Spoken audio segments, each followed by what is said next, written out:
It's insane. Anything you want to do is at your fingertips. Now, small change to improve your life number 2 is drop out of school, okay? School is expensive, it is time consuming, and you don't need it unless you're going to be a lawyer, an engineer, or a doctor. So, and that's 3% or less of you. If you're going to be an engineer, doctor, lawyer, let me know down in the description.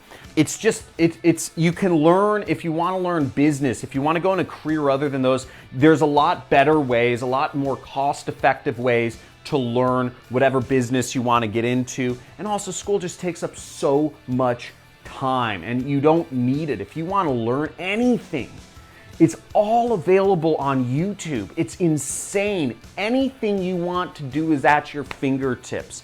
School, I really look at as just a crutch for folks who are not self-motivated, who want to meet people that are around their same age. And that's great. If you're in a place or a position in life, you have rich parents who will pay everything, and you don't really have a goal or a motive, I mean, school's a great place, to meet people and to party, but if you want to learn, if you want to make money, if you want to design your life the way you think it should be lived, it's just not necessary anymore, folks.